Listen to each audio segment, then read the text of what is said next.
Do you hear that? It's coming closer.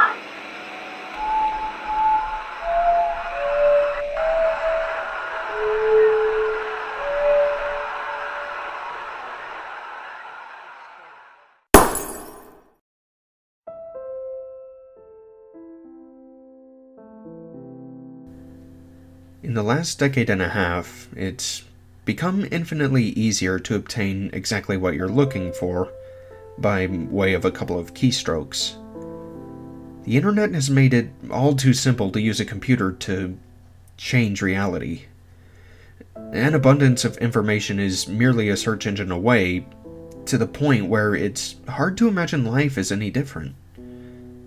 Yet, a generation ago, when the words streaming and torrent were meaningless, save for conversations about water, people met face-to-face to conduct software swap parties, trading games and applications on Sharpie-labeled 5 1/4-inch floppies.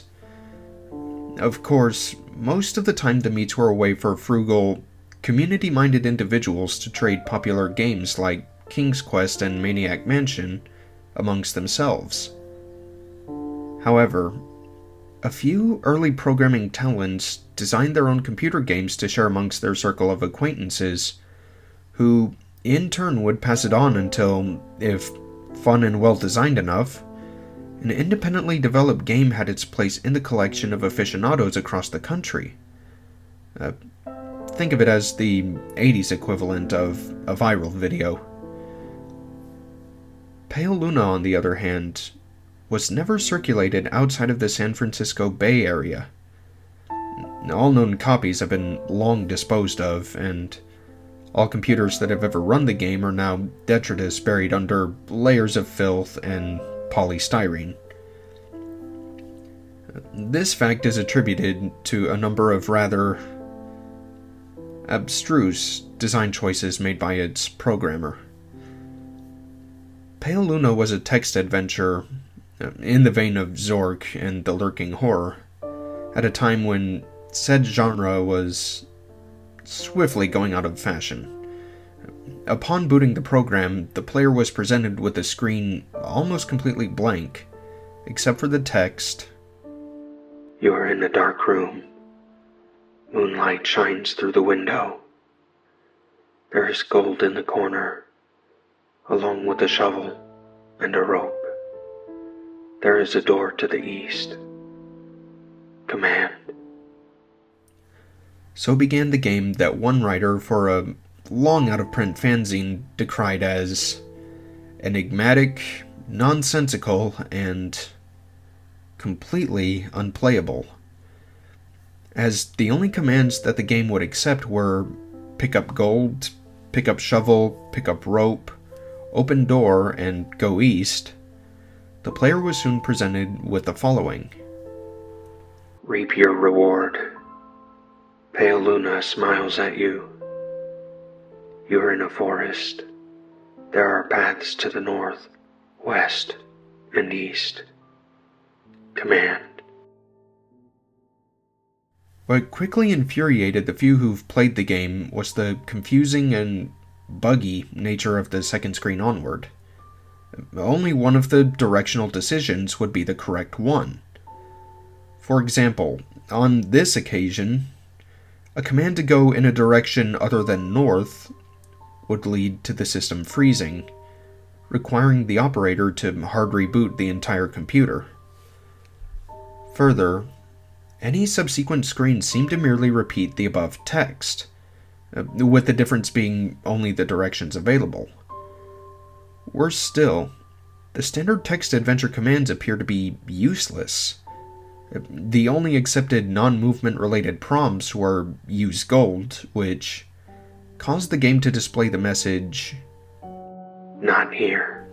Use shovel, which brought up "Not now." and use rope, which prompted the text "You've already used this." Most who played the game progressed a couple of screens into it before becoming fed up by having to constantly reboot and tossing the disc in disgust, writing off the experience as a shoddily programmed farce. However, there's one thing about the world of computers that remains true, no matter the era. Some people who use them have way too much time on their hands. A young man by the name of Michael Nevins decided to see if there was more to Pale Luna than what met the eye. 5 hours and 33 screens worth of trial and error and unplugged computer cords later, he finally managed to make the game display different text. The text in this new area read, Pale Luna smiles wide. There are no paths. Pale Luna smiles wide. The ground is soft. Pale Luna smiles wide. Here. Command.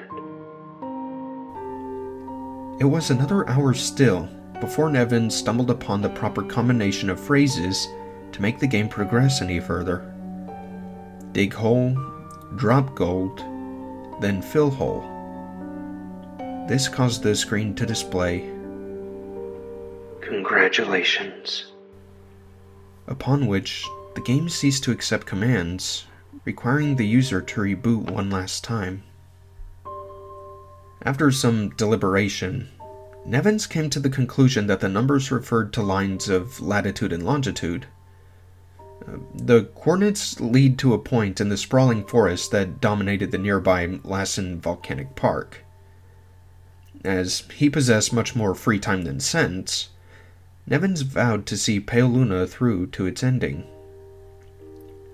The next day, armed with a map, a compass, and a shovel, he navigated the park's trails, noting with amusement how each turn he made corresponded roughly to those that he took in-game.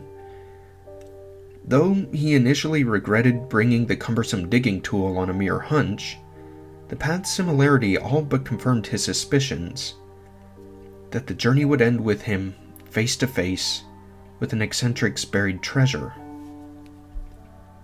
Out of breath after a tricky struggle to the coordinates, he was pleasantly surprised by a literal stumble upon a patch of uneven dirt. Shoveling as excitedly as he was, it would be an understatement to say that he was taken aback when his heavy strokes unearthed the badly decomposing head of a blonde-haired little girl. Nevins promptly reported the situation to the authorities. The girl was identified as Karen Paulson, age 11, reported as missing to the San Diego Police Department a year and a half prior. Efforts were made to track down the programmer of Pale Luna, but the nearly anonymous legal gray area in which the software swapping community operated inescapably led to many dead ends. Collectors have been known to offer upwards of 6 figures for an authentic copy of the game. The rest of Karen's body was never found.